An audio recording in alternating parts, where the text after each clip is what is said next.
जय Hind friends, welcome to my channel मुफ्त में शिक्षा।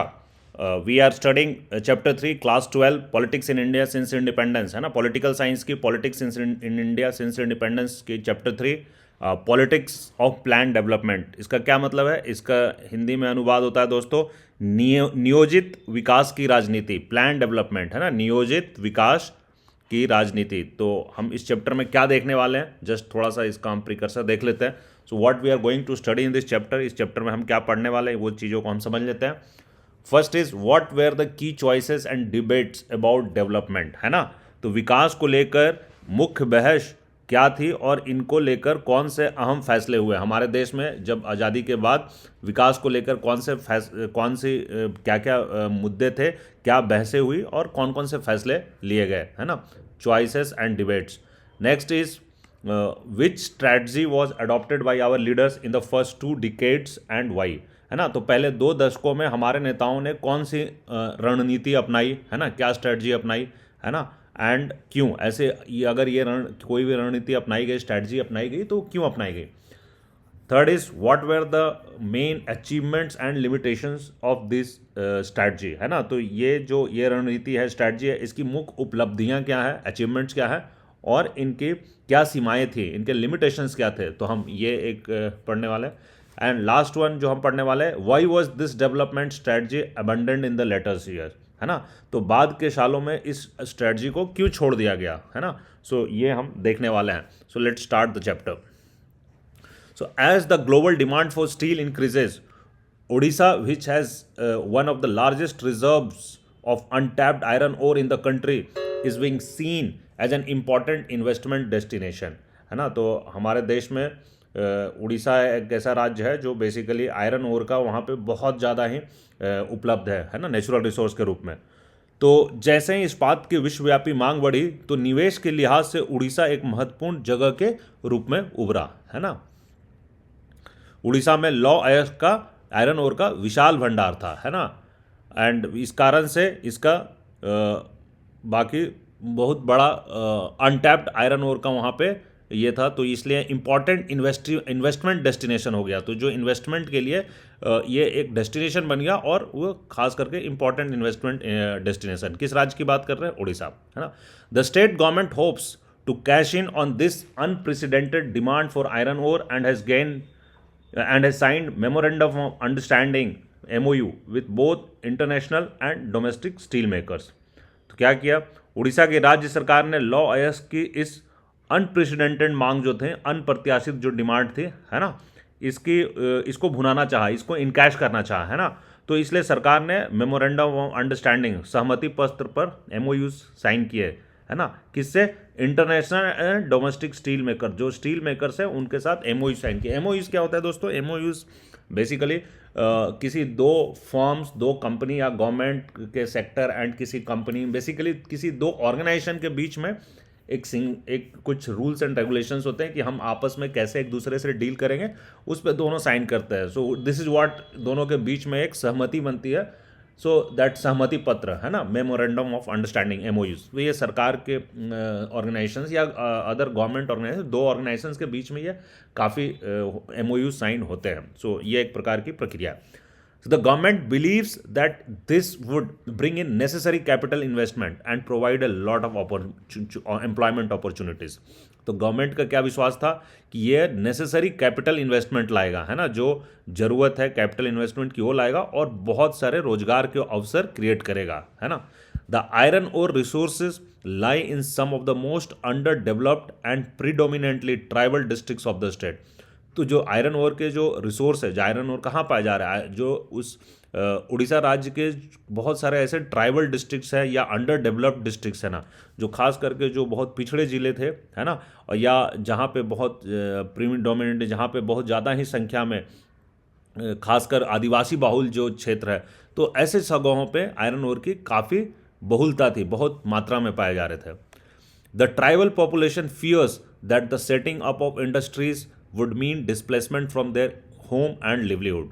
तो जो ट्राइबल पॉपुलेशन है, जो वहाँ के आदिवासी जनमानस है, उनको उनके मन में एक डर है कि अगर यहाँ पे हम इंडस्ट्रीज़ बैठा देंगे तो कहीं ऐसा ना हो कि कल उन्हें ही अपना घर छोड़कर जाना पड़े, उनको डिस्प्लेस होना पड़ जाए अपने घरों से, और अपने लिवलीहुड, अपने जो रोजगार के अवसर है, जो उनका जीवन यापन के जो तरीके हैं, कहीं उनसे उनको खुद हटना ना पड़े, डिस्प्लेस ना होना पड़े।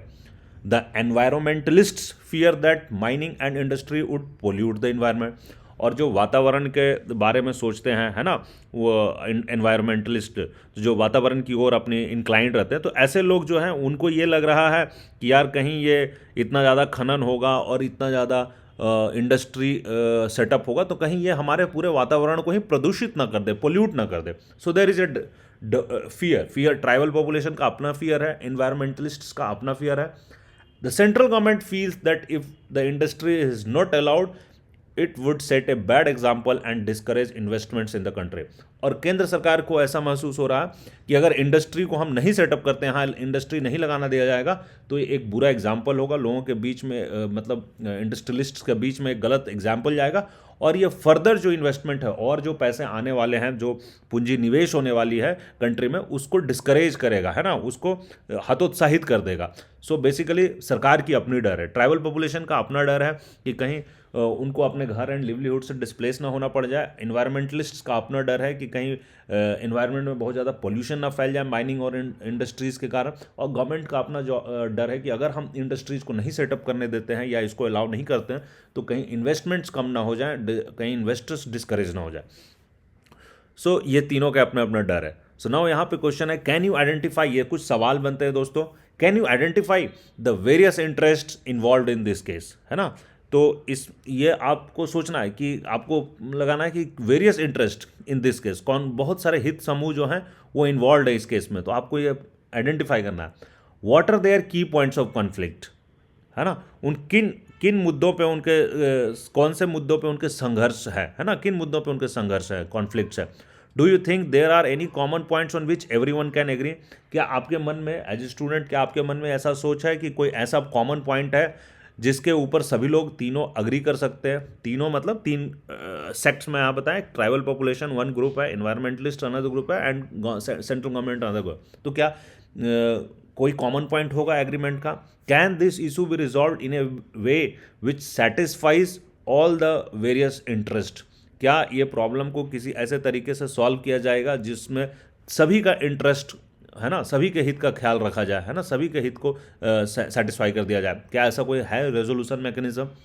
As you ask these questions you would find yourself facing at bigger questions, तो जब अगर आप इन क्वेश्चंस का, इन प्रश्नों का सवाल जब ढूंढते हैं तो आप रियलाइज करते हैं आपके मन में और भी बड़े सवाल उठकर खड़े हो जाएंगे।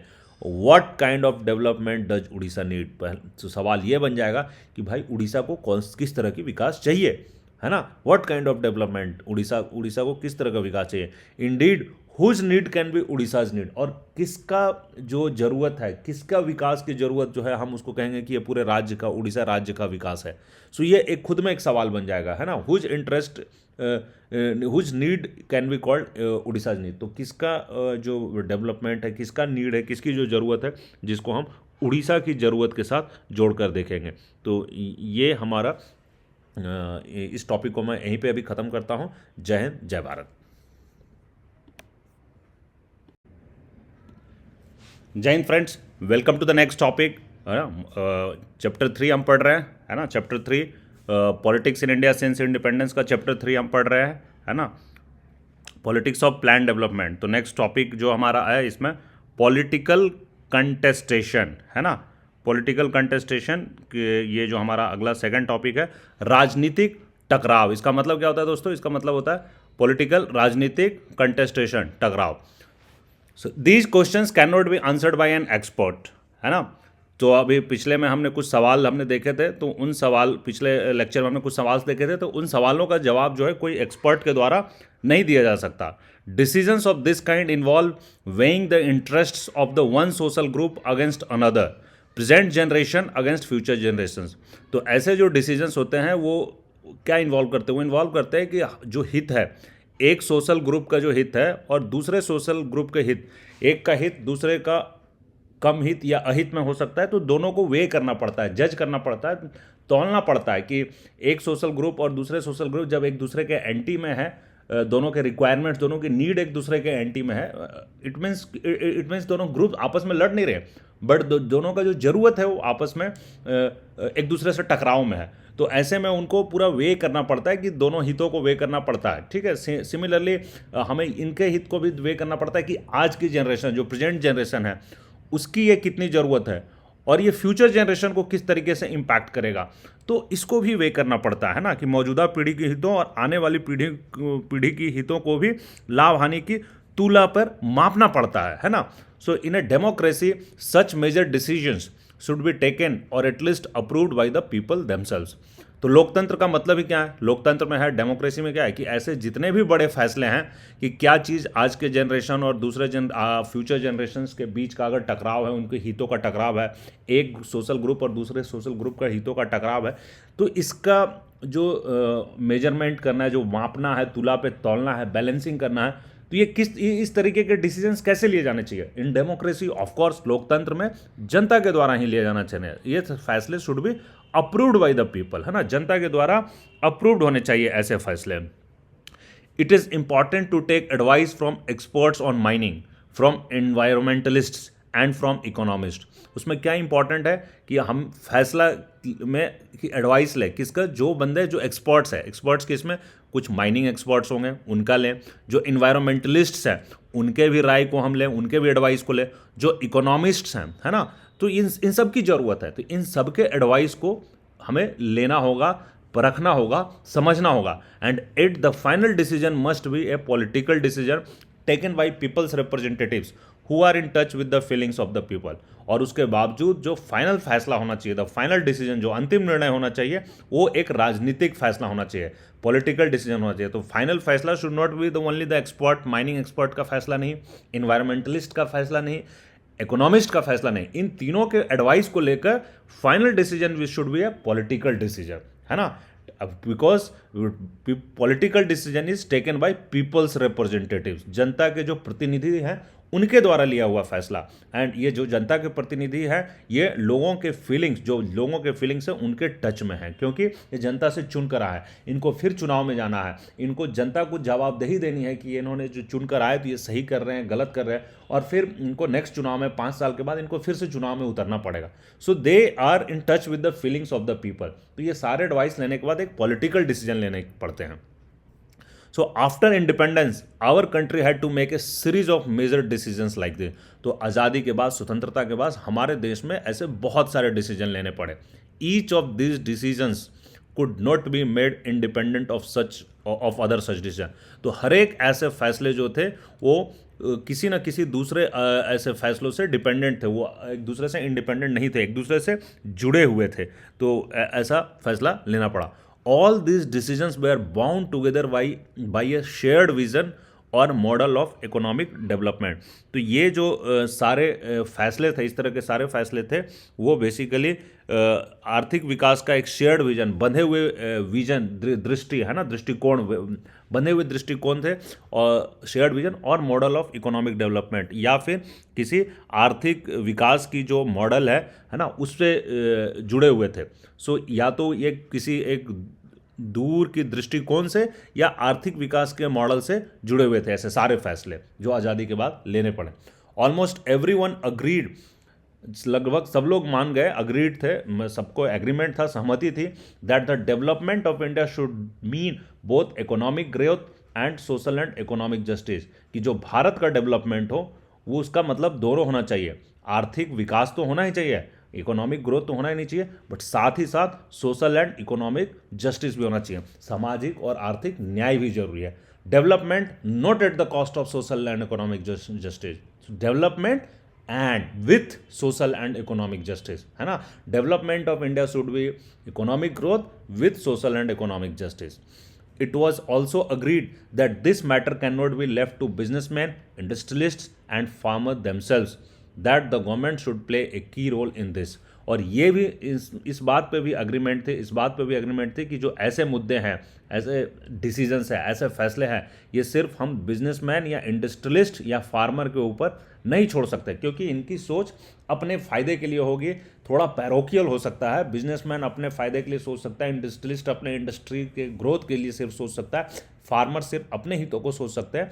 तो सिर्फ इनके ऊपर नहीं छोड़ा जा सकता है। इन सबके हितों को बैलेंस आउट करने के लिए गवर्नमेंट को एक की रोल प्ले करना होगा ना, है ना। तो गवर्नमेंट शुड प्ले ए की रोल, ऐसा हमारे देश में एग्रीमेंट था।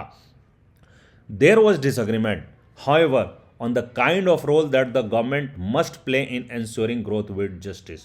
बट कुछ मुद्दे पे असहमति थी। एक मुद्दा, असहमति का सबसे बड़ा मुद्दा ये था कि there was disagreement on kind of role, कि सरकार किस तरीके का रोल प्ले करेगी, है ना, इन इंश्योरिंग ग्रोथ विद जस्टिस। तो न्याय के साथ जो विकास है, न्याय के साथ जो विकास का रास्ता अपनाना है, उसमें सरकार का रोल किस तरीके का होगा, what kind of role government has to play, इस पे थोड़ा डिसएग्रीमेंट था। इस पे सब लोग एक साथ नहीं थे, इस पे डिसएग्रीमेंट एग्जिस्ट कर रही थी। Was it necessary to have a centralised institution to plan for the entire country? क्या पूरे देश की प्लानिंग करने के लिए एक सेंट्रलाइज्ड इंस्टीट्यूशन, एक केंद्रीकृत संस्था होना का जरूरी था, है ना। Should the government itself run some key industries and business? क्या सरकार को खुद ही इंडस्ट्रीज और बिजनेस, कुछ इंडस्ट्रीज और बिजनेस सरकार को खुद ही नियंत्रण करना चाहिए, खुद ही चलाना चाहिए? How much importance was to be attach to the needs of justice if it differed from the requirements of economic growth? और अगर कोई भी जो सामाजिक न्याय की ज़रूरत है, जो न्याय की जो ज़रूरत है, अगर ये विकास, आर्थिक विकास से डिफर कर रहा है, आर्थिक विकास के ज़रूरतों से न्याय की ज़रूरत अगर एक दूसरे के साथ मेल नहीं खा रही, इन दोनों में डिफरेंस है, तो किसको कितना इंपॉर्टेंस देना चाहिए, सामाजिक न्याय को कितना इंपॉर्टेंस देना चाहिए आर्थिक विकास के ऊपर? तो ये सब क्वेश्चंस बनते थे। Each of these questions involve contestation which had contributed ever since, है ना। तो इनमें से प्रत्येक सवाल पर टकराव हुआ जो आज तक जारी है, इनमें कंटेस्टेशन हुआ एंड वो आज भी जारी है। Each of the decision has had political consequence, है ना, और हर एक इस फैसले हैं उनके राजनीतिक परिणाम थे, है ना, political consequence. Most of these issues involve political judgement and required consultations among political parties and approval of the public. तो इनमें से अधिकतर मसलों पर राजनीतिक रूप से कोई फैसला लेना ही था, और इसके लिए राजनीतिक दलों से सलाह मशवरा करना, कंसल्टेशन करना बहुत जरूरी थे। With in among different political parties में कंसल्टेशन की जरूरत थी। That is why we need to study the process of development as a part of history of politics in India. इसी कारण से भारत की राजनीति के इतिहास को जानने के लिए हमें विकास के कथाक्रम को पढ़ना जरूरी हो जाता है। History of politics in India, we need to study the process of development, है ना। तो जब हम history of politics of India के इतिहास जब हम पढ़ते हैं, तो हमें उसमें जो विकास की गाथा, विकास की जो कथाक्रम है, द प्रोसेस ऑफ डेवलपमेंट, उसको भी हमें समझना पड़ता है, पढ़ना पड़ता है। तो ये टॉपिक खत्म हो गया दोस्तों। जय हिंद। जय हिंद दोस्तों, वेलकम टू माय चैनल मुफ्त में शिक्षा। And the next topic of chapter 3 which we are studying is ideas of development, है ना।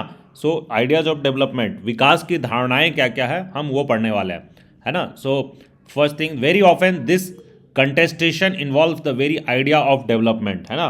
अक्सर जो इन टकराव, जो हम लास्ट टॉपिक पे मैंने पढ़ाया था आप लोगों को कि राजनीतिक टकराव हो जाते हैं, तो डेवलपमेंट के क्षेत्र में भी राजनीतिक टकराव होते हैं। So very often this contestation, ये जो टकराव है वो जो विकास की धारणाओं का हाथ होता है ना। The example of Orissa shows us that it is not enough to say that everyone wants development, है ना। तो जो उड़ीसा का एग्जाम्पल जो मैंने पिछले वीडियोस में बताया है, तो इससे ये हमें पता चलता है, सफिशिएंट है कि ये एनफ है कि दैट हर एक व्यक्ति डेवलपमेंट नहीं चाहता है। मतलब for development has different meanings for different section of people. सो इसका वास्तविक मतलब यह है कि जो विकास है, जो डेवलपमेंट है, उसका मीनिंग अलग है। विकास किस तरीके से होगा, विकास का मतलब क्या है, what they want out of, what they desire out of development is different for different sections of people, है ना। So development would mean different things. For example, to an industrialist who is planning to set up a steel plant, to an urban consumer of steel and to the Adivasi who lives in that reason.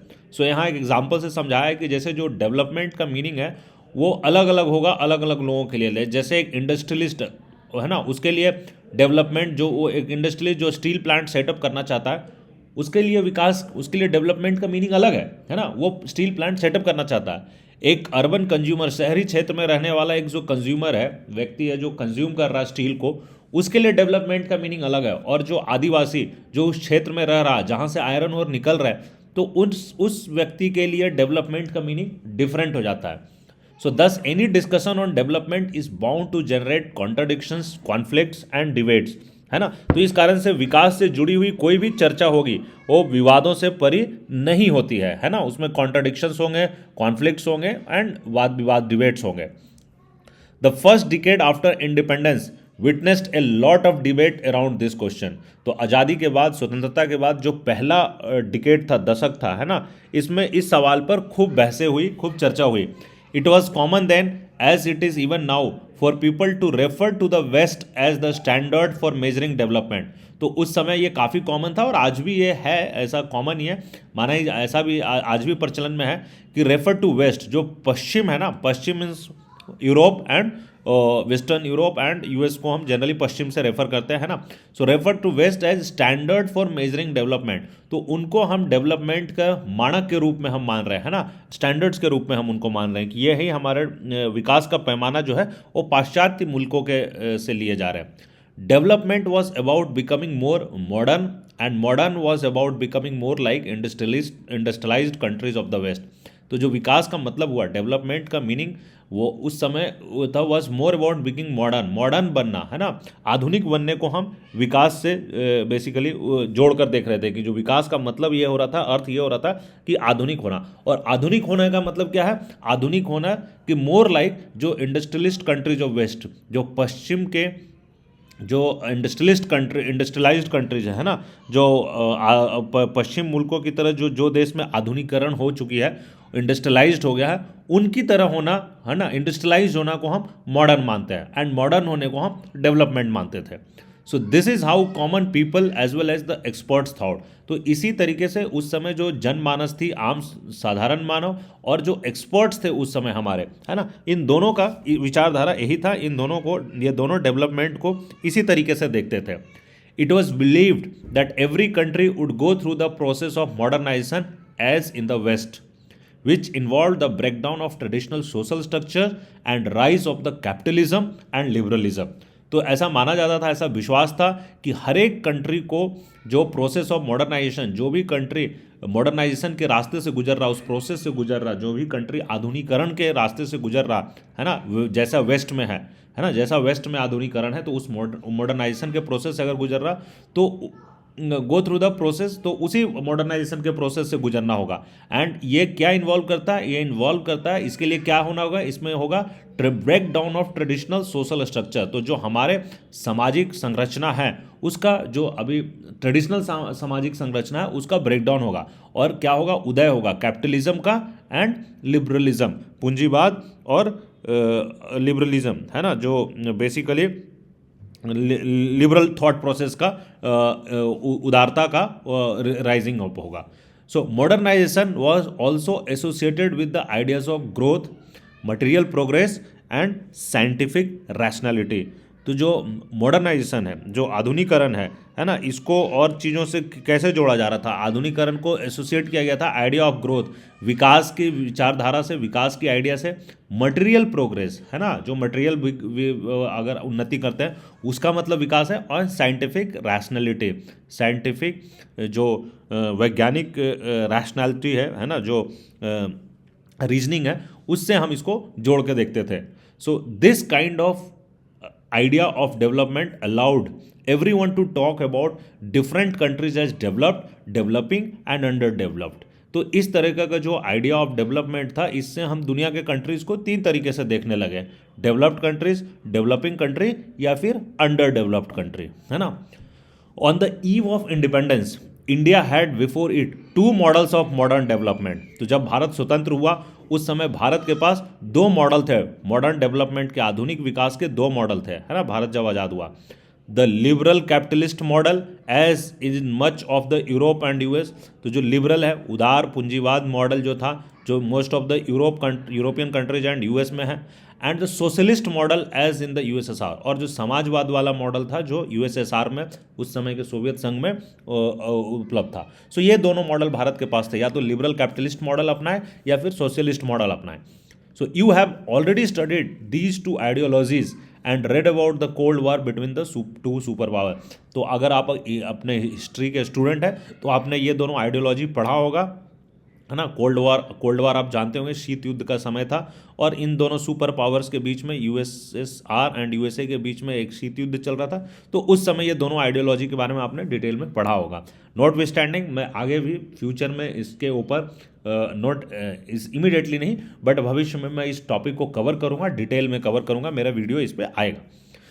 There were many in India then who were deeply impressed by the Soviet model of development. तो भारत में बहुत सारे ऐसे लोग थे जो Soviet संघ के जो मॉडल ऑफ डेवलपमेंट थे, सोशलिस्ट मॉडल ऑफ डेवलपमेंट, उससे बहुत ज़्यादा ही प्रभावित थे। These included not just the leaders of the Communist Party of India, but also those of the Socialist Party and leaders like Nehru within the Congress.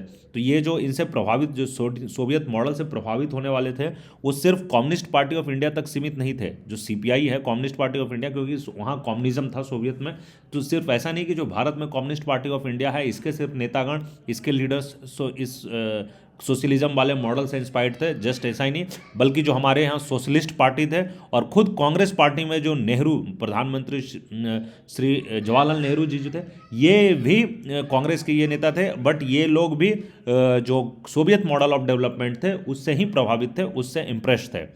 There were very few supporters of American style of capitalist development. और जो American style of development है, American style of जो पूंजीवादी तरीके से development है, इसके बहुत कम समर्थक उस समय हमारे देश में थे। This reflected a broad consensus that had developed during the national movement. और ये जो आज़ादी के स्वतंत्रता आंदोलन के दौरान जो एक सहमति बन गई थी, ये उसी सहमति का एक रिफ्लेक्शन था। The nationalist leaders were clear that the economic concerns of the government of free India would have to be different from the narrowly defined commercial functions of the colonial government. तो जो उस समय हमारे राष्ट्रवादी नेतागण थे, है ना, दे वेर क्लियर, उनको बहुत थॉट प्रोसेस उनका क्लियर था कि जो आज़ाद भारत का जो इकोनॉमिक कंसर्न्स होगा, है ना, जो आज़ाद भारत के जो आर्थिक चिंताएं होगी, आर्थिक नीतियां होगी, आर्थिक सोच होगा, है ना, of the government of free India would have to be different. वो डिफरेंट होगा किससे?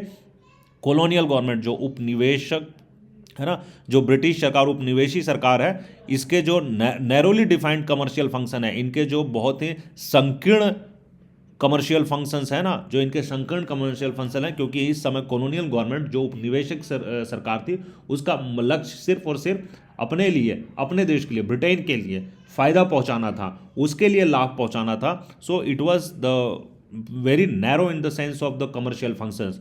बट जो आज़ाद भारत होगा, उसका जो इकोनॉमिक कंसर्न्स होगा वो डिफरेंट होगा, वो इतना नैरो नहीं हो सकता। सरकार को सिर्फ अपने सरकार के हित के लिए ही नहीं सोचा जाएगा, जनता के हित के लिए भी सोचा जाना चाहिए। तो ये हमारे नेशनलिस्ट लीडर के मन में ये थॉट प्रोसेस बहुत ही क्लियर था। It was clear, moreover, that the task of poverty alleviation and social and economic redistribution was being seen primarily as the responsibility of the government. और यह भी क्लियर था कि जो गरीबी उन्मूलन है, पॉवर्टी एलिवेशन एंड सामाजिक एंड आर्थिक जो रीडिस्ट्रीब्यूशन ऑफ रिसोर्सेज है ना, जो संसाधनों का सामाजिक और आर्थिक रीडिस्ट्रीब्यूशन होगा, was being seen as the ये प्राइम रेस्पॉन्सिबिलिटी होगी गवर्नमेंट की। तो हमारी जो सरकार होगी उसकी जो प्राथमिक उत्तरदायित्व होगी, जो प्राइमरी रेस्पॉन्सिबिलिटी होगी, ये होगी poverty alleviation and social and economic distribution of resources. This were debates among them, और इसमें काफ़ी वाद विवाद हुआ। For some industrialisation seem to be the preferred path, और कुछ लोगों के लिए इंडस्ट्रियलाइजेशन ही एक सही रास्ता दिख रहा था, इंडस्ट्रियलाइजेशन को वो प्रेफर कर रहे थे और इस रास्ते को वो सही मान रहे थे।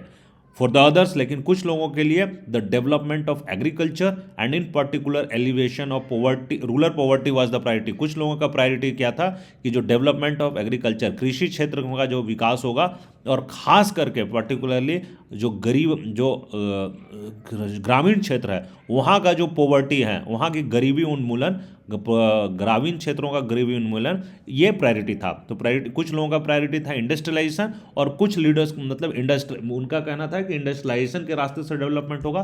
कुछ व्यक्तियों का कहना था, कुछ नेताओं का मानना था कि जो डेवलपमेंट होगा वो कृषि के रास्ते से होगा और जो ग्रामीण क्षेत्रों में गरीबी उन्मूलन के रास्ते से होगा। सो ये टॉपिक खत्म होता है दोस्तों। जय हिंद, जय भारत।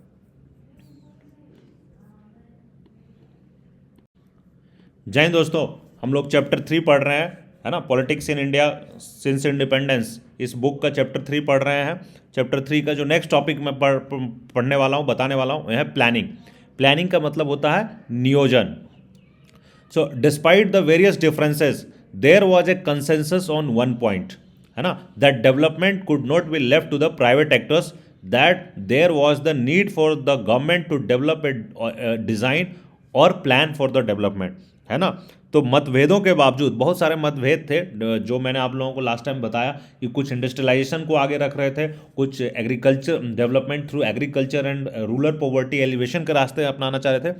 सो ये डिफरेंसेस थे, ये मतभेद थे, बट इसके बावजूद एक बिंदु पर सभी सहमत थे कि विकास का काम निजी हाथों में नहीं सौंपा जा सकता है, प्राइवेट सेक्टर में नहीं जाया जा सकता है विकास का काम।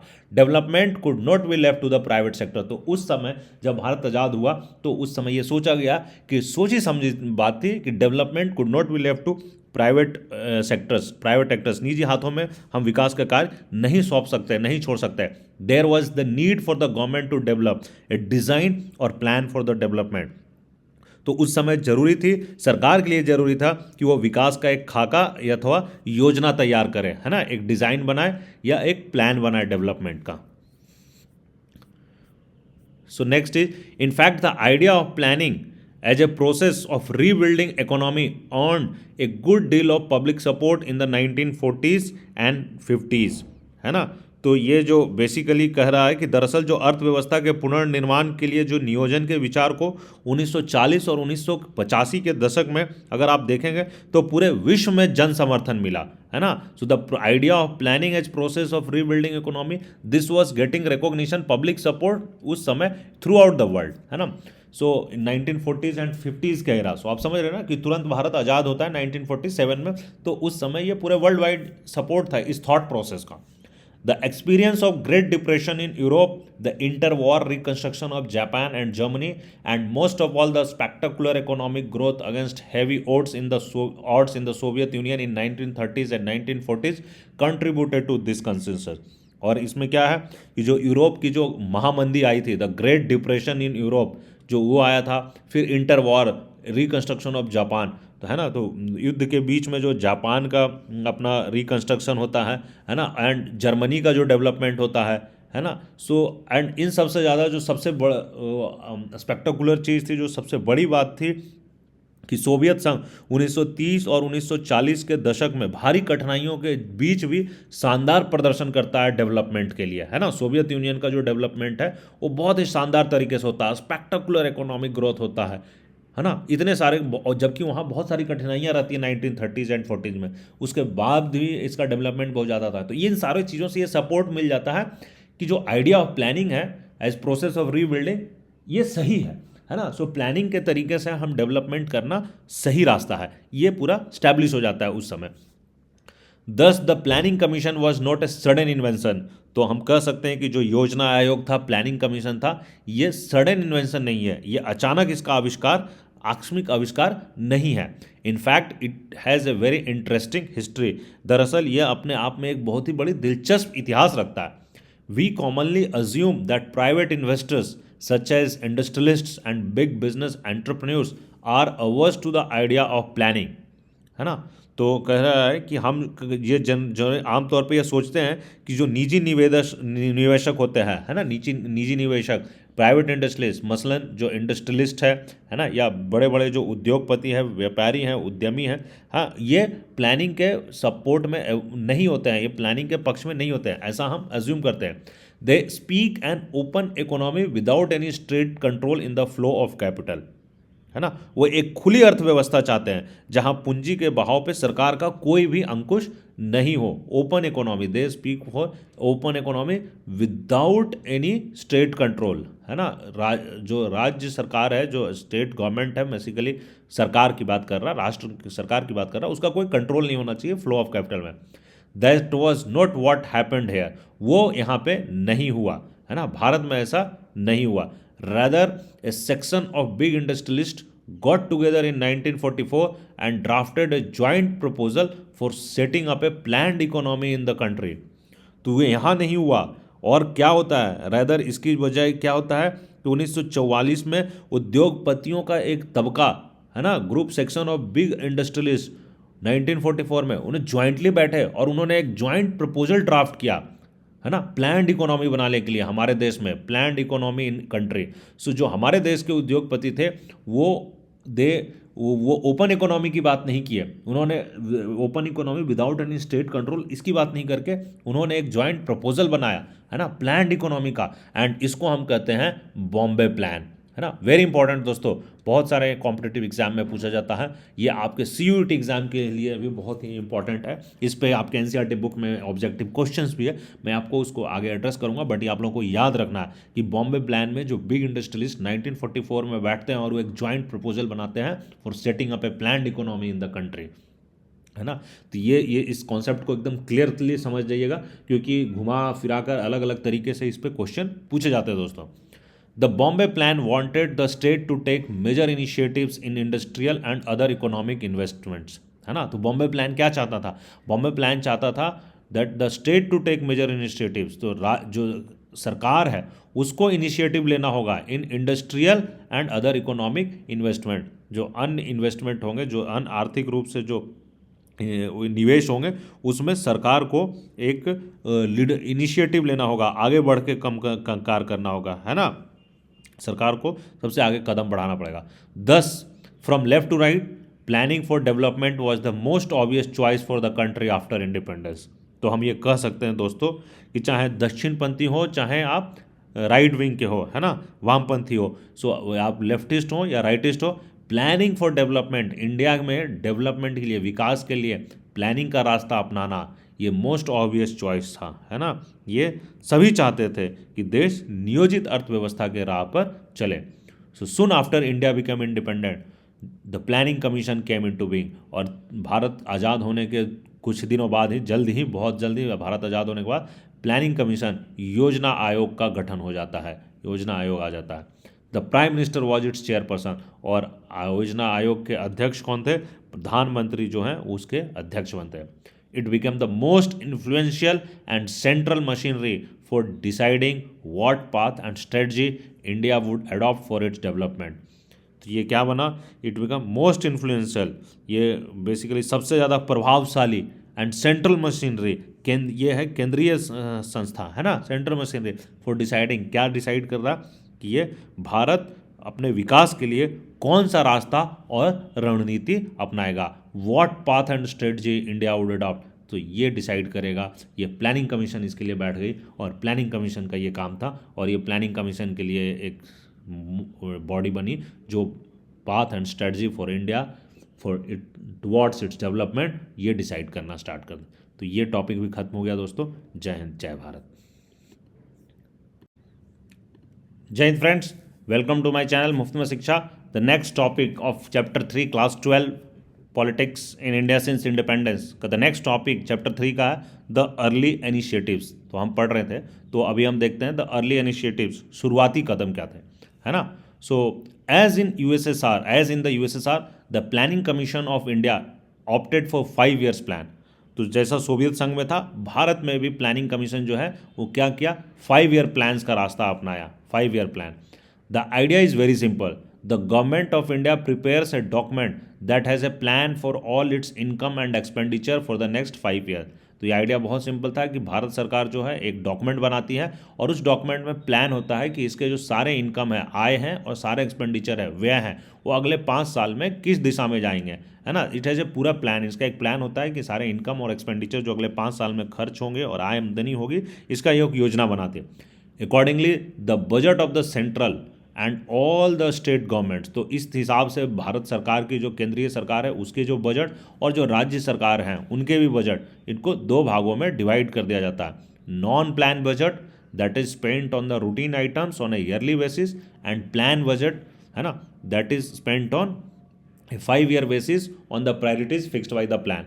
तो इससे क्या हुआ कि एक्सपेंडिचर को जो इनकम एंड एक्सपेंडिचर को दो पार्ट में कर दिया गया, बजट को दो पार्ट में कर दिया। नॉन प्लान बजट, जो नॉन प्लान बजट है ना, जो बिना प्लानिंग के बिना योजना के जो प्लान बजट किए जा रहे हैं, उसमें क्या होगा, उसमें सभी बेसिकली जो सरकारों की खर्चा है, जो रूटीन आइटम्स में उनके खर्चा है, नॉन प्लान बजट है ना।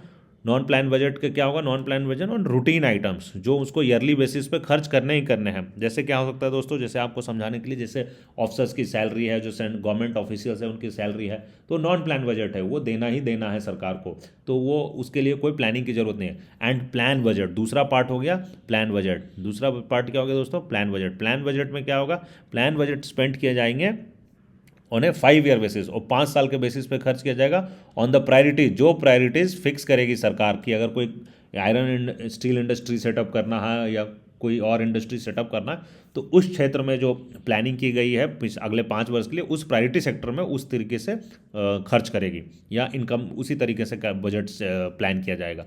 So then it become divided into two part, non-plan and plan.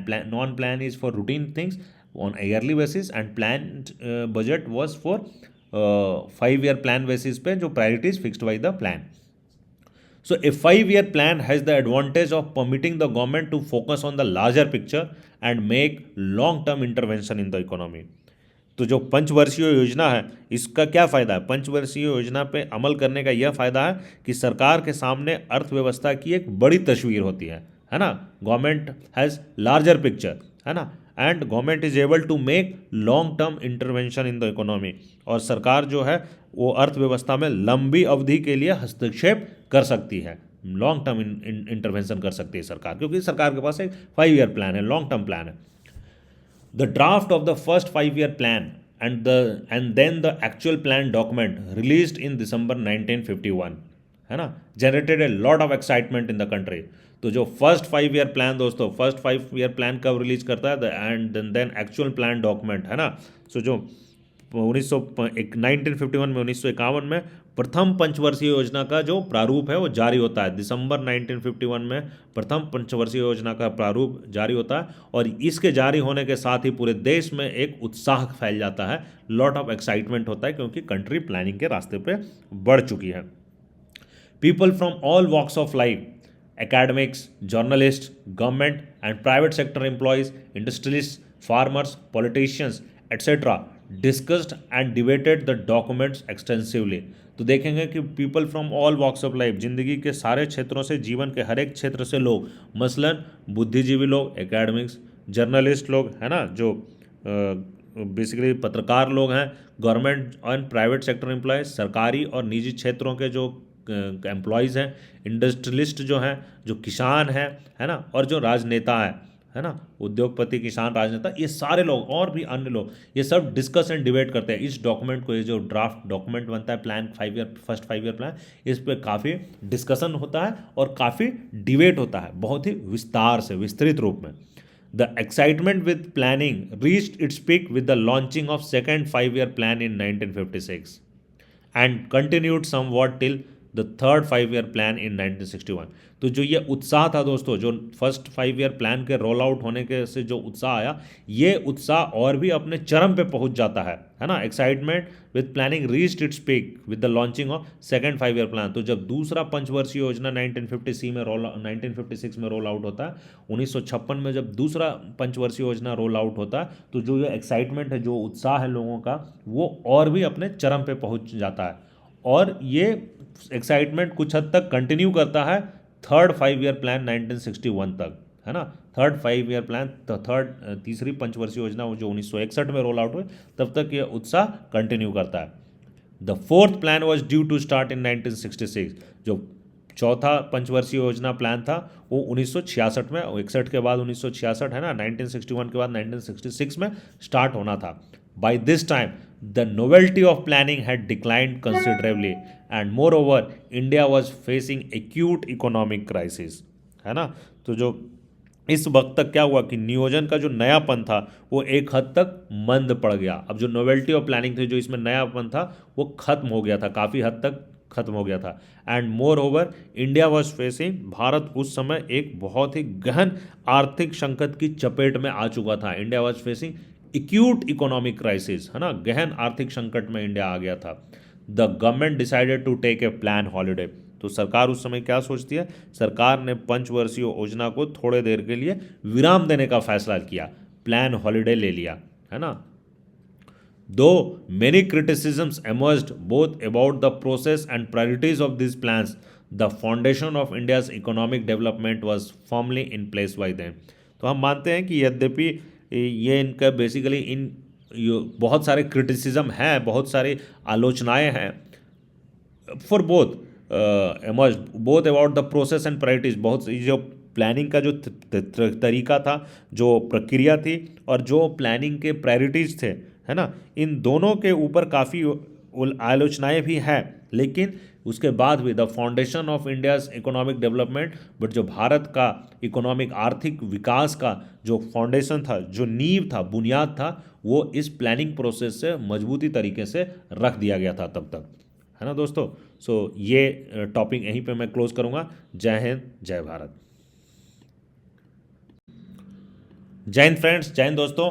Chapter 3 class 12 का chapter 3 politics in India since independence हम पढ़ रहे हैं। और ये नेक्स्ट टॉपिक जो हमारा है, ये है द फर्स्ट 5 ईयर प्लान, प्रथम पंचवर्षीय योजना, द फर्स्ट 5 ईयर प्लान, है ना। प्रथम पंचवर्षीय योजना के बारे में हम पढ़ने वाले हैं। ये कब आया था? 1951 से 1956 तक चला। दिसंबर 1951 में इसका फर्स्ट ड्राफ्ट आया था, मैंने आपको पिछले वीडियो में बताया था। तो जो first 5 year plan sought to get the country's economy out of the cycle of poverty. तो जो प्रथम पंचवर्षीय योजना था, वो देश को, उसकी क्या कोशिश थी? उसकी कोशिश थी कि देश को गरीबी के जो मकड़ जाल है, इससे बाहर निकाला जाए, है ना, साइकिल ऑफ पॉवर्टी से बाहर किया जाए। के.एन. राज, ये young economist involve in drafting the plan, argued that India should hasten slowly for the first 2 decades as a fast rate of development might endanger democracy। तो जो हमारे देश के उस समय एक बहुत ही यंग इकोनॉमिस्ट थे, के.एन. राज, है ना, वो युवा अर्थशास्त्री की दलील यह थी कि अगले 2 दशक तक भारत को अपनी चाल धीमी रखनी चाहिए, क्योंकि तेज रफ्तार विकास से अर्थव्यवस्था को नुकसान पहुंचेगा, है ना। As fast rate of develop may endanger democracy, और ये लोकतंत्र को भी नुकसान पहुंचा सकता है अगर हम बहुत फास्ट रेट ऑफ डेवलपमेंट करेंगे। तो जो हमें डेवलपमेंट है वो थोड़ा धीमी चाल से रखनी चाहिए। The first 5 year plan addressed mainly the agrarian sector including investment in dams and irrigation। तो जो पहला पंचवर्षीय योजना था, है ना, ये मेनली जो कृषि के क्षेत्र है उसको एड्रेस करता है, उसकी ओर फोकस करता है, कृषि क्षेत्र पे जोर डालता है ना। इंक्लूडिंग इन्वेस्टमेंट इन डैम, और कृषि क्षेत्र मतलब उसमें ये भी शामिल थे जो डैम्स एंड इरिगेशन, सिंचाई और जो डैम है, बांध और सिंचाई के क्षेत्र में, इसमें भी काफ़ी निवेश करता है। Agricultural sector was hit hardest by partition and needed urgent attention. तो जो भारत और पाकिस्तान का जो बंटवारा हुआ था, इस पार्टीशन से जो कृषि क्षेत्र था वो बहुत ज़्यादा हिट हो गया था, और उसको बहुत ही ज़्यादा अर्जेंट अटेंशन की तुरंत ध्यान देना वहाँ जरूरी था। Huge allocations were made for large scale projects like the Bhakra Nangal dam. तो बहुत ज़्यादा पैसा एलोकेट किया गया लार्ज स्केल प्रोजेक्ट्स के लिए, बड़े बड़े प्रोजेक्ट्स के लिए बहुत पैसा एलोकेट किए गए। जैसे बड़े प्रोजेक्ट में क्या आ सकता है, जैसे Bhakra Nangal dam project. The plan identified the pattern of land distribution in the country as the principal obstacle in the way of agriculture, है ना। तो इस प्लान ने ये पता किया, ये आइडेंटिफाई किया कि जो पैटर्न ऑफ लैंड डिस्ट्रीब्यूशन, जिस तरीके से जो मौजूदा जो भूमि का जो वितरण का जो ढर्रा मौजूद है, जो भारत में उस समय पैटर्न है लैंड डिस्ट्रीब्यूशन का, यही सबसे बड़ा प्रॉब्लम है, ये सबसे प्राइम प्रॉब्लम है, रास्ता है, ये बेसिकली बाधा पहुंचा रहा है एग्रीकल्चरल ग्रोथ के रास्ते में। ये एक बहुत ही प्रिंसिपल ऑब्स्टेकल है। It focused on land reforms as the key to country's development. तो इट फोकस्ड, वो क्या, लैंड रिफॉर्म के ऊपर फोकस करता है कि कंट्री के विकास के लिए लैंड रिफॉर्म होना बहुत ही जरूरी है, ये एक कोर चीज़ है। One of the basic aims of the planner was to raise the level of national income which could be possible only if the people saved more money than they spend. तो एक जो हमारे planners थे उनका एक basic लक्ष्य था, basic M था कि जो राष्ट्रीय इनकम है, नेशनल इनकम है, उसको बढ़ाया जाए, नेशनल इनकम को बढ़ाया जाए। और ये कैसे पॉसिबल था? विच could be possible only if अगर लोग सेविंग्स पे ध्यान दें more than the money they spend. तो जितना वो खर्च कर रहे हैं उससे ज़्यादा अगर वो बचत पे ध्यान देंगे तो राष्ट्रीय इनकम में बढ़त होगी, और यही एक बेसिक एम था। As the basic level of spending was very low in 1950s, it could not be reduced anymore. But problem क्या थी कि जो स्पेंडिंग, जो खर्च करने की लेवल था, वो पहले से ही बहुत नीचे था 1950 में। तो इसको और कम करना, खर्च को और कम करना, ये इतना आसान नहीं था, नहीं हो सका। So the planners sought to push savings up. तो जब वो खर्च को नहीं कम कर सकते थे तो प्लानर्स ने क्या किया? प्लानर्स ने रास्ता अपनाया कि हम सेविंग्स को पुश किया, सेविंग्स को ऊपर बढ़ाने का कोशिश किया। That too was difficult as the total capital stock in the country was rather low compare to the total number of employable people. लेकिन यह भी बहुत मुश्किल था क्योंकि जो कम कैपिटल स्टॉक देश में उपलब्ध था, जो कैपिटल पूंजी देश में उपलब्ध था, वो बहुत ही कम था एज कंपेयर टू जितने लोगों को जो रोजगार लगना चाहिए, नंबर ऑफ एम्प्लॉयबल पीपल थे, उसके कंपैरिजन में जो पूंजियां उपलब्ध थी देश में वो भी कम था। तो सेविंग्स भी ऊपर उठाना मुश्किल टास्क था। Nevertheless people's savings did rise in the first phase of planned process until the end of the third 5-year plan। तो इन सब चीज़ों के बावजूद भी, इतनी डिफ़िकल्टियों के बावजूद भी, जो लोगों की जो बचत है, सेविंग्स है, वो बढ़ती है फर्स्ट फेज में, है ना, इन the first phase of plan process. तो जो प्लान प्रोसेस का जो फर्स्ट फेज है टिल तृतीय पंचवर्षीय योजना तक जो इनका सेविंग्स है ये बढ़ता है। But the rise was not as spectacular as was expected at the beginning of the first plan. But ये जो बचत की जो बढ़ान है, बचत का जो सेविंग जो अपराइज कर रहा, इस वो उतना एक्सपेक्टेड, जितना एक्सपेक्टेड था उतना स्पेक्टेकुलर नहीं था, जितना इस फर्स्ट प्लान के स्टार्ट में सोचा गया था, उम्मीद लगाई गई थी, उस तरीके का सेविंग्स में ग्रोथ, सेविंग्स में राइज नहीं था। Later, from the early 1960s till early 1970s, the proportion of savings in the country actually dropped consistently। और बाद के दशकों में हम देखते हैं कि अर्ली 1960 के दशक में और अर्ली टिल 1970 के अर्ली दशक में, है ना, तो 60 और 70 के दशक के बीच में हम देखते हैं the proportion of savings in the country, जो बचत की प्रोपोर्शन है, जो राशि है, जो प्रोपोर्शन का हिस्सा है, वो भारत में कंसिस्टेंटली, है ना, लगातार ड्रॉप करता है ना। Next is rapid industrialisation. The second 5-year plan stressed on heavy industries. तो जो दूसरी पंचवर्षीय योजना थी वो भारी विकास पर ध्यान देती है ना। Second 5-year plan stressed on heavy industries, जो भारी इंडस्ट्रीज है, भारी उद्योग है, उसके विकास पर जोर देती है।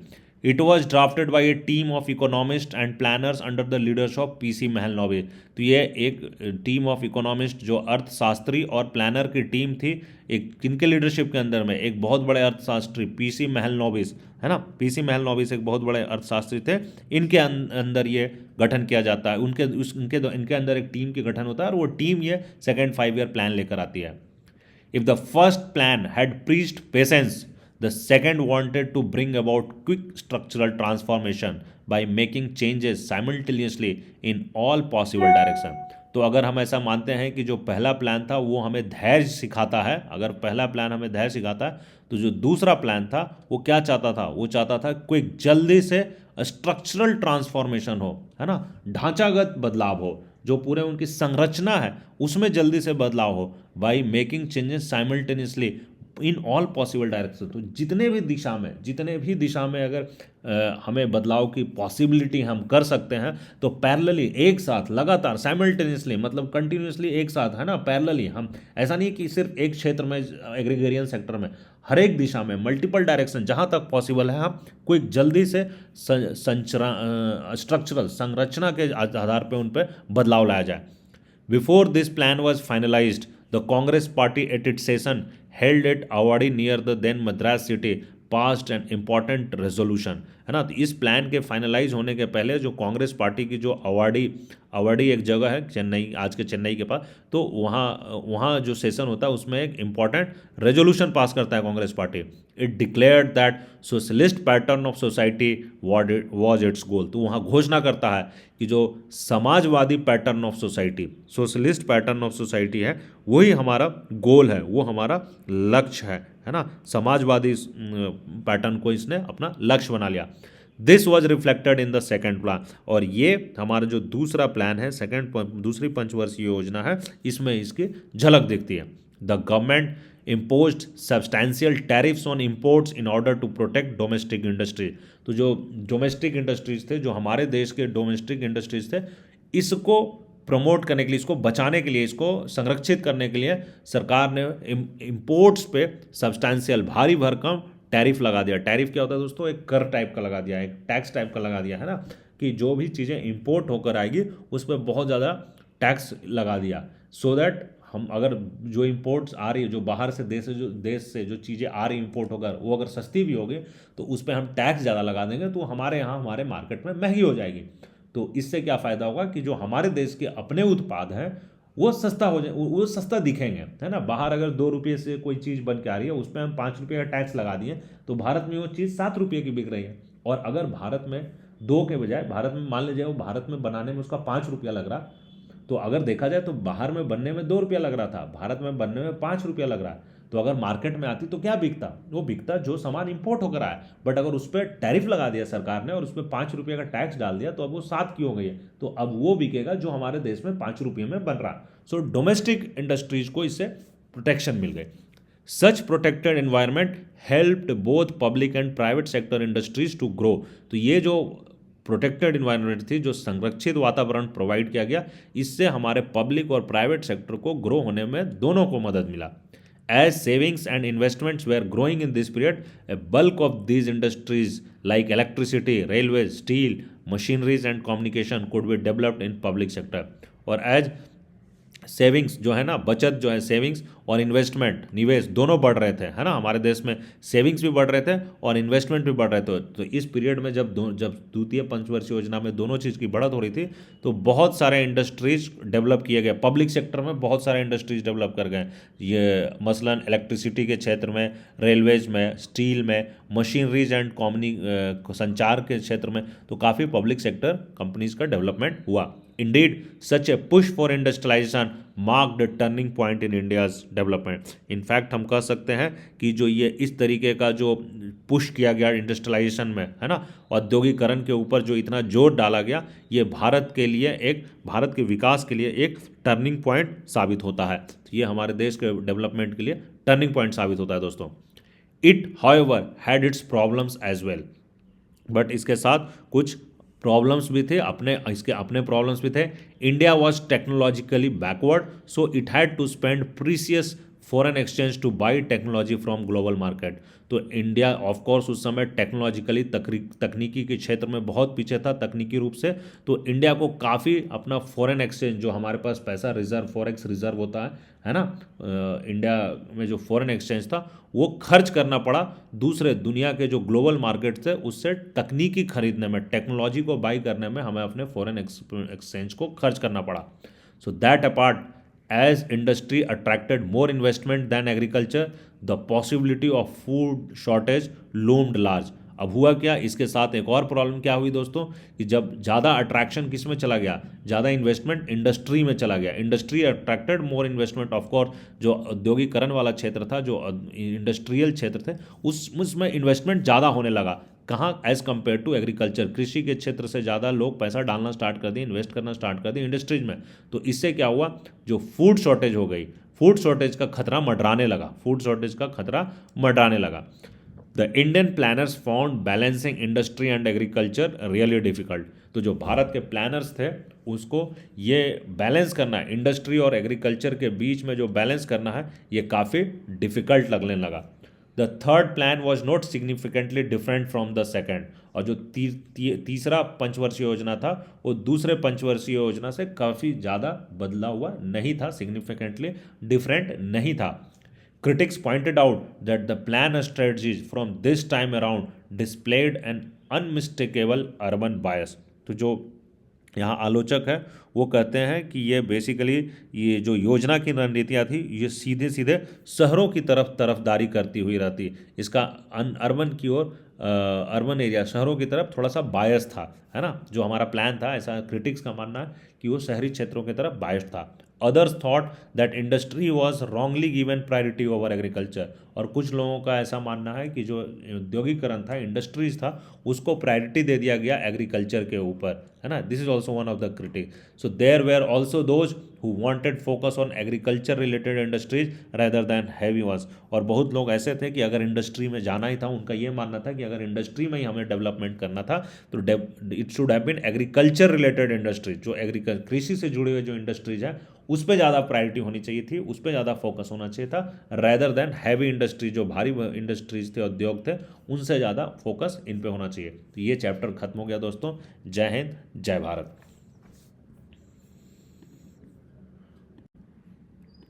जय हिंद दोस्तों, जय हिंद फ्रेंड्स। हम चैप्टर 3 पढ़ रहे हैं, पॉलिटिक्स ऑफ प्लान डेवलपमेंट, है ना। तो इसको मैंने आपको ऑलरेडी पढ़ा दिया, ये खत्म हो गया, बट इसका एक स्पेशल टॉपिक को मैं कवर करता हूँ। एक स्पेशल टॉपिक है प्लानिंग कमीशन। इस चैप्टर के अंतर्गत एक स्पेशल टॉपिक दिया हुआ है planning commission, so I will cover it. What is planning commission? योजना आयोग। ये आपको समझना जरूरी दोस्तों, ये आपके बुक में है, स्पेशल टॉपिक्स के रूप में है, तो मैं सोचा कि इसको आपको कवर कर दूँ। Do you recall any reference to planning commission in your book constitution at work last year? तो जो 11th का लेक्चर मैंने आप लोगों को लिया है, constitution at work class 11th की ये बुक है, तो उसका मैंने जो लेक्चर लिया उसमें अगर कहीं भी अगर मैंने आपको पढ़ाया या बुक को अगर आप रेफर करेंगे तो देखेंगे कि उसमें प्लानिंग कमीशन का जिक्र कहीं नहीं है। उस किताब में प्लानिंग कमीशन वर्ड कहीं इस्तेमाल नहीं हुआ। Actually there was none, for the planning commission is not one of the many commissions and other bodies set up by the constitution। तो प्लानिंग कमीशन का कहीं जिक्र नहीं है।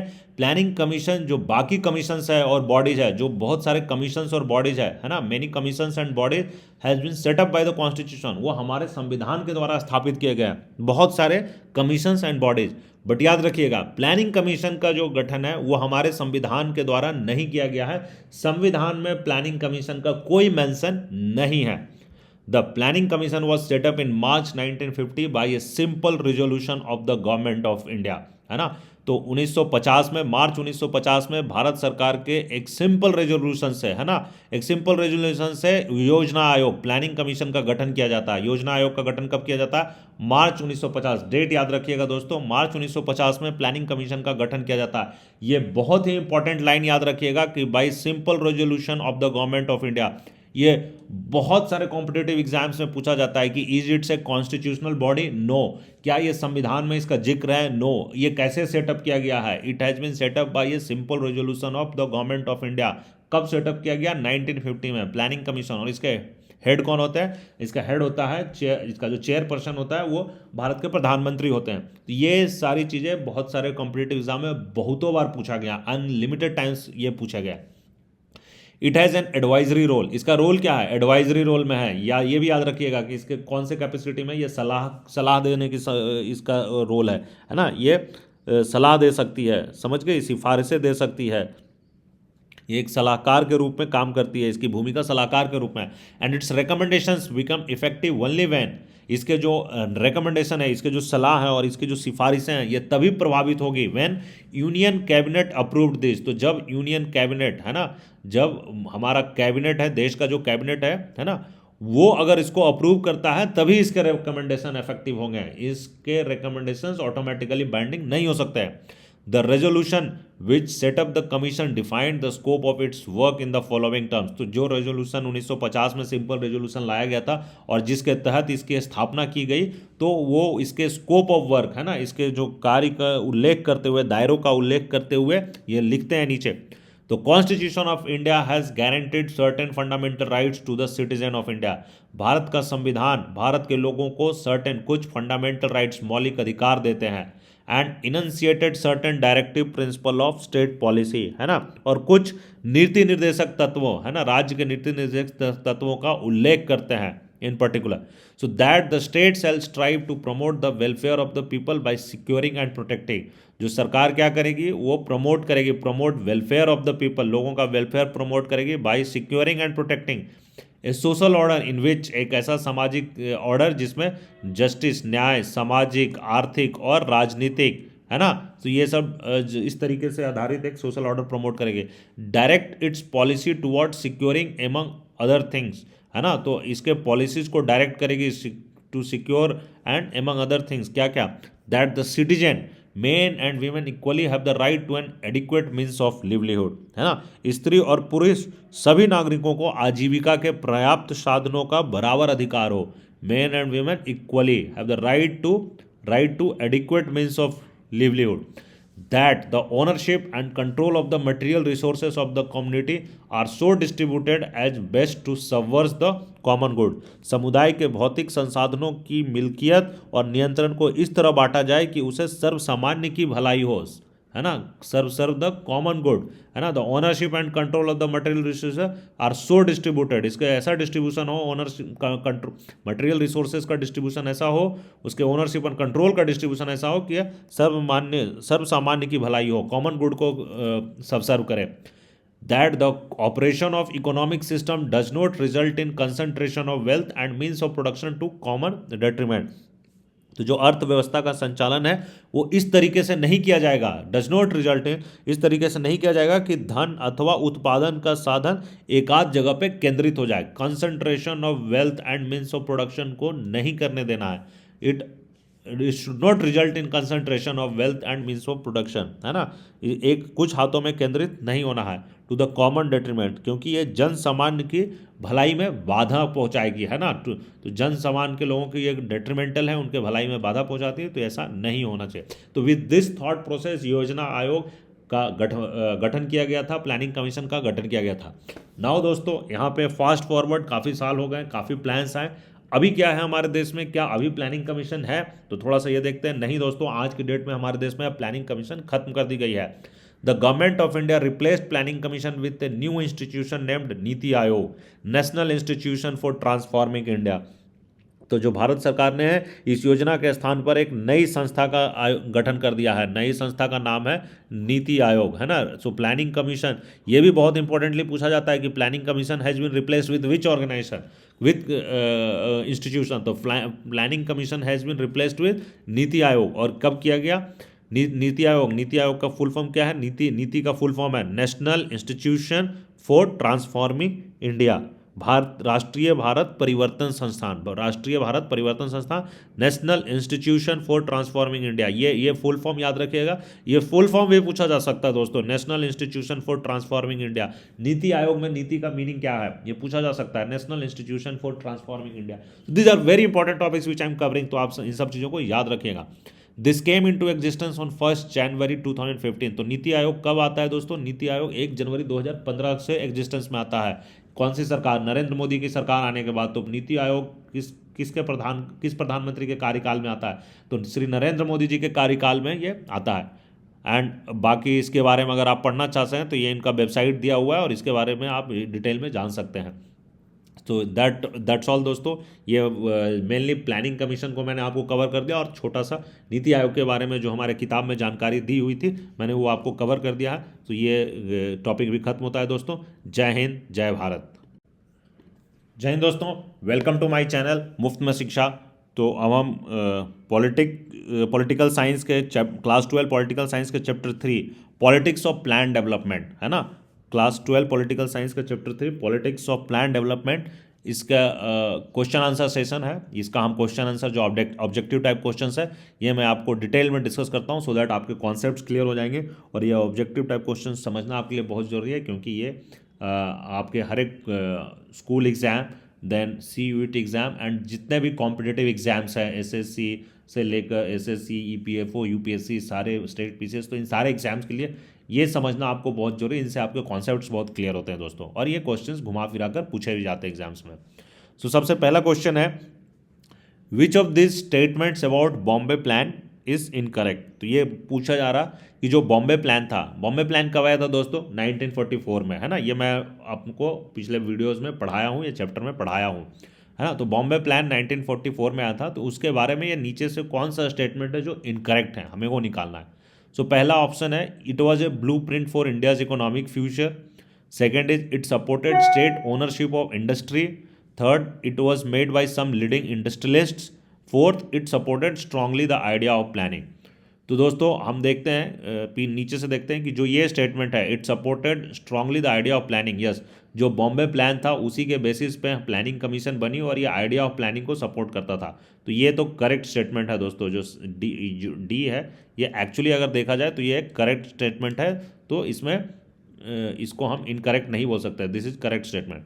It was made by some leading industrialist. Yes, 100%। उस समय के जो इंडस्ट्रियलिस्ट थे उन लोगों के टीम मिलकर, इंडस्ट्रियलिस्ट लोग एक साथ बैठे थे और उन्होंने बनाया था। तो ये भी करेक्ट स्टेटमेंट है। It supported state ownership of industry. Yes, इन्होंने प्लानिंग का आइडिया दिया और इन्होंने, जबकि ऐसा माना नहीं जाए, इंडस्ट्रियलिस्ट जनरली सपोर्ट करते नहीं है स्टेट ओनरशिप, वो तो individual ownership, private ownership support करते हैं। बट इंडिया में it's a very good part कि Indian industrialist supported state ownership of industry at that moment of time. तो ये भी करेक्ट स्टेटमेंट है दोस्तों। It was a blueprint for India's economic future. ये इसका आंसर हो जाएगा, क्योंकि ये स्टेटमेंट इनकरेक्ट है। ये इसका कोई इंडिया इकोनॉमिक फ्यूचर, इंडिया का जो आर्थिक भविष्य था, इसका ब्लूप्रिंट ये कतई नहीं था इस बॉम्बे प्लान में। So A is the correct answer, because A is the correct answer because it is an incorrect statement about Bombay plan. Coming to next question दोस्तों। नेक्स्ट क्वेश्चन है, which of the following ideas did not form part of the early phase of India's development policy. तो जो भारत के जो early phase के जो विकास की policy थी, विकास की नीति थी भारत के जो स्टार्टिंग फेज के, उसमें से नीचे से कौन सा आइडिया उसका पार्ट नहीं था। तो हम देखते हैं प्लानिंग। यस, प्लानिंग तो था ही दोस्तों। हमारे यहाँ प्लानिंग कमीशन था, हमारे यहाँ first year 5 year plan, second 5 year plan, third year plan, ऐसे हम आपको ये प्लान मैंने आपको पढ़ाया भी है इस बुक में, इस चैप्टर में। तो बेसिकली प्लानिंग तो था, है ना। तो ये आंसर नहीं होगा। दूसरा, cooperative farming. Yes, cooperative farming भी यस करेक्ट है। ये भी हमारे early phase of developmental policy का ये पार्ट था। कोऑपरेटिव प्लानिंग भी हमारा पार्ट था, कोऑपरेटिव फार्मिंग भी पार्ट था। तो इसको भी हम इससे डिस्कार्ड नहीं कर सकते। ये हमारे early development phase of policy का हम नहीं कर सकते कि उसका हिस्सा नहीं था। तीसरा जो है सेल्फ सफिशिएंसी। यस, हमारे जो प्लानिंग थे, प्लानिंग कमीशन और जो हमारा प्लान था, उसमें आत्मनिर्भरता की बात हो रही थी। Self sufficiency was also part of the early phase of India's development policy. कैसे हम दूसरे देशों से टेक्नोलॉजी को हायर कर रहे थे, हायर ही नहीं, टेक्नोलॉजी बाई कर रहे थे रहता है। तो मैंने आपको पढ़ाया कि हमने पैसा पे करके इसके लिए हमने काफ़ी फॉरेक्स खर्च किए थे और हमने टेक्नोलॉजी बाई करके इंडिया में, क्योंकि इंडिया में उस समय टेक्नोलॉजिकल एडवांसमेंट कम थी, तो हम सेल्फ सफिशिएंसी की ओर उस समय भी बढ़ रहे थे, ध्यान था। Liberalisation, this is the correct answer. Liberalisation, उदारवाद की जो नीति थी, ये हमारे डेवलपमेंट, इंडिया के अर्ली डेवलपमेंट पॉलिसी का हिस्सा नहीं था दोस्तों।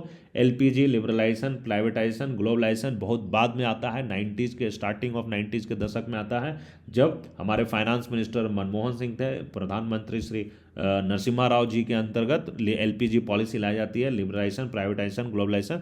तो जो early phase of developmental policy का लिबरलाइजेशन उसका हिस्सा नहीं था। तो liberalisation is the C is the correct answer for this question. The next is the idea of planning in India was drawn from, है ना। ये पूछ रहा कि जो भारत में प्लानिंग का आइडिया था वो किस में से ड्रॉ किया गया था। क्या बॉम्बे प्लान से ड्रॉ किया गया था? गांधीयन बी में है experiences of Soviet block countries. Soviet block के, सोवियत संघ के जो गुट के कंट्रीज थे, सोवियत गुट के कंट्रीज थे, क्या उनके एक्सपीरियंस से हमारे यहाँ प्लानिंग आया था? क्या गांधीयन विजन ऑफ सोसाइटी, जो गांधी जी का सोसाइटी का विजन था, जो उनका दृष्टिकोण था, है ना, उसके हिसाब से प्लानिंग का कॉन्सेप्ट लाया गया था? या डिमांड बाई पीजेंट ऑर्गेनाइजेशन, या प्लानिंग क्या इंडिया में demand by peasant organisation, peasant organisation से मांग किया गया था, क्या इसके द्वारा लाया गया था? तो हम देखते हैं कौन सा ऑप्शन सही होगा। तो बॉम्बे प्लान, यस दोस्तों, the idea of planning India was drawn from Bombay plan, ये तो बात सही है, बॉम्बे प्लान में भी था। Experience from Soviet block countries, yes, हमने सोवियत ब्लॉक कंट्रीज में भी 5 साल का ही 5 ईयर प्लान होता है, हमने वहाँ से इसको लिया था, है ना। Gandhian vision of society, yes, Gandhi ji के विजन ऑफ सोसाइटी के विजन में प्लानिंग एक उसका इंटीग्रल पार्ट था, तो प्लानिंग उनसे भी, उनके गांधीयन विजन से भी हमने लिया। एंड यस, हमारे यहाँ डिमांड जो पीजेंट्स ऑर्गेनाइजेशन थे उनका भी डिमांड था, क्योंकि पार्टीशन के बाद एग्रीकल्चर सेक्टर पे बहुत ज़्यादा दबाव था, उसमें बहुत ज़्यादा प्रॉब्लम्स आ चुके थे, तो प्लानिंग का डिमांड उनके लिए था। तो इसका जो सही उत्तर होगा दोस्तों वो होगा 4, ऑल ऑफ द एबव। ये चारों चीज़ें जो हैं ABCD सभी करेक्ट है, तो all of the above will be the correct answer for this. Now next is match the following. हमें मैच करना है दोस्तों। लेफ्ट साइड में ABCD 4 किसी टॉल लीडर्स या स्टॉलवर्ड्स का नाम लिखा हुआ है ना, कुछ एक्सपर्ट्स हैं, एंड राइट साइड में उनसे जुड़े हुए जो सेक्टर्स हैं उनका नाम है।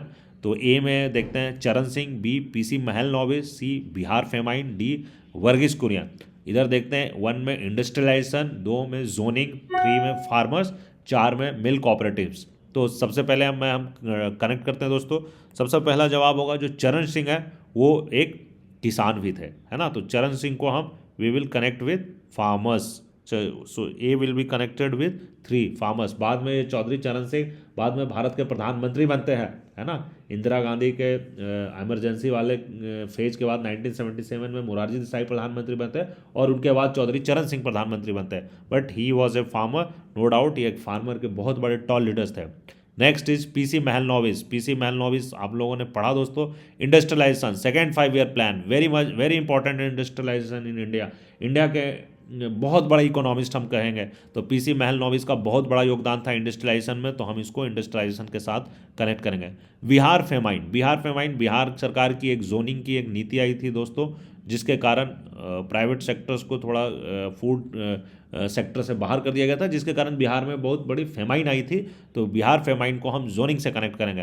एंड वर्गीस कुरियन, ये शायद आप सब लोग जानते होंगे, ये बहुत रिसेंटली तक फेमस हुए थे।